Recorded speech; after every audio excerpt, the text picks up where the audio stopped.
Tole egaa kabajamtoota fi jaalatamtoota hordoftoota tiktaakii kiyyaa akkam jirtu ani nagaa gootii galanni kiristoosiif haa ta'u mee akkami jirtu fayyuma keessanii na bira hundumtuu nagumaa egaa samuuna gargar bannee jirra jechuudha viidiyoo baay'ee hojjechaatiin jiru yeroo dhuman qaburraan sin waliin mari'adhaa jechuudha wanti inni guddaan hojii kooti waan ta'eef hojii kiyyaa seeraan hojjechuun qaba maaliifi waaqayyoo wanta adaraadhaan nutti kenne sana seeraan hojjenne yoo hojjenne eebba isaanuuf kenna jechuudha. Hojii ofii kabajuun wanta hunda dursuudha.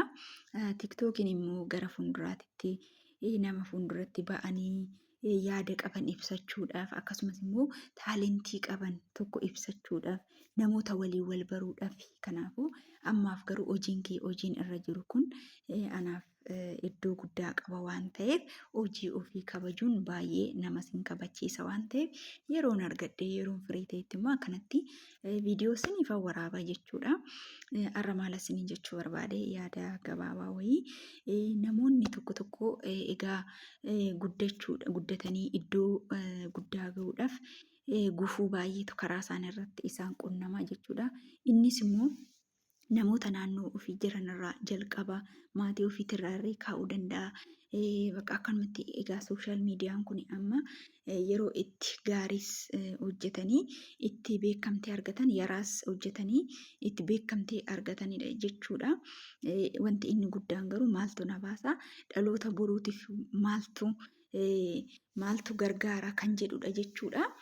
Kana waan ta'eef namni kamiyyuu wanta gaarii tokko gaafa hojjetu yookiin yaada gaafa qabaatu immoo nama sana deeggarree namni sun akka kaayyoo isaatirra gahu maaliif hin goone jechuudha.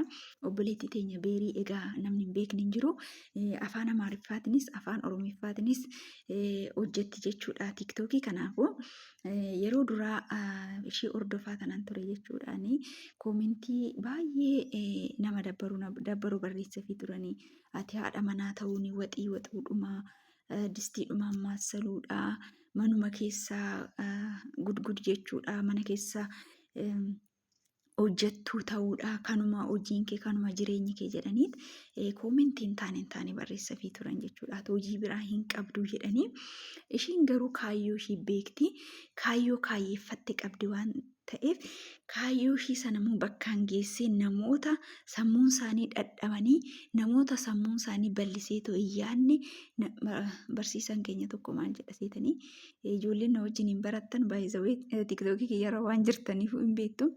Barsiisa ispoortii keenya tokko maal jedha seetanii meetira 5 irratti yaadinaadha jedha ulsisaatii bal'isaatii yaadadha jedha gaafa bakka yaaduma dhiphoo wayii namoonni kaasanii jechuudha.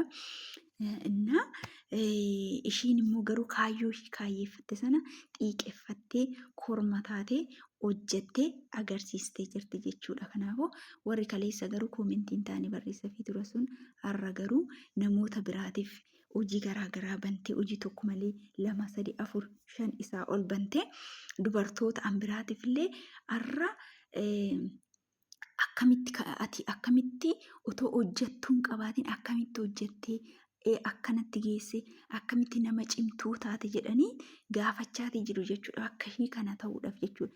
Ishiin immoo hojjettee nama dhadhabee nama hojjete tokkoof immoo waaqayyo immoo hojii isaatis qabeenya isaatis ni eebbisaaf jechuudha. Maaliif dafqasaa dafqee bula waan ta'eef. Kanaafuu nuti garuu maaliif wanna gaarii hin facaasne namni gaarii facaase gaarii dhumaammata yaa ijoollee maaliif koomentii duubatti nama harkisu nama koomentiin taane maaliif barreessan harki keenya kun yoo gaarii barreesse maaliif dhugaa baay'ee na ajaa'ibaa ture yeroo koomentii ishiin dubbistee viidiyoo hojjetu nan ilaalaa turenna. Namoota hojjetan deeggaruu qabna namoota iddoo guddaa gahuudhaaf kaayyoo kaayyeeffatan sana iddoodhuma xiqqoorra gaafa jiraatan nama sana deeggarree nama saniif bakka akka namni sun jabaatee fuulduratti deemu deeggaruu qabna jechuudha. Ishiin garuu namoonni wantoota koomentiin taanes barreessaniif hin dhaga'u jette eenyummaa ishii agarsiistee ta'u jirti jechuudha. Kanaaf iyyuu namoonni yeroo baay'ee nama deeggaranii jechuudha. Har'a iddoon har'a jirru kana ilaalaniit gadi nu hacuucuu barbaadu malee bor hin guddatti iddoo guddaa geessi jedhaniitu namoonni fuulduratti yaaduudhaaf sammuun keenya baay'ee dadhabaadha jechuudha bakka. Har'a iddoodhuma nuyi har'a kinoo meetira 5 keessa yoo jiraanne akkanatti achuma keessa jiraatu jedhanii yaadu malee ijoollee wanni kun guddachuu danda'a jedhanii aamilee namaaf hin kennan. Nama jajjabeessu aadaa akkanaa hin qabnu jechuudhaan obboleettii teenya Beerii yaadota akkanaa garaagaraa yeroo kennaniif argaan ture. Ishiinis jabaattee makiina konkolaatas bitattee amma immoo mana bitachuudhaaf waggaa kana kaayyoon qaba jettee gaafa ishiin kaayyoo ishii lafa godhaatii deemtu dubbiin kun edaa nama sodaachisa jedhanii namni tokko waan gaarii gaafa hojjetu gaarii isaa irraa fudhachuun gaariidha. Yaraa isaa immoo dhiisuun gaariidha. Ijoollee baay'ee tiiktookii kanarratti iddoo guddaa ga'an argaati jirtu. Maaliif mul'ista kaameraa irratti dhufuu maaliif barbaachise maaliif akkana goota maal jedhanii garuu yeroo ammaa hojiin kan hojjetamu sooshaal miidiyaadhaan. Gaafa dura jammartan ishiin gaafa dura tiiktookii waraabuu jammartee namoonni har'a as geesse jedhaniitu yaadanii hin turre jechuudha. Gaafa har'a guddattee garuu achi bakka na ga'uun hin danda'ama jedhanii bilbila gaafa ishiin eegaltus namni sun bilbila qabatee jira.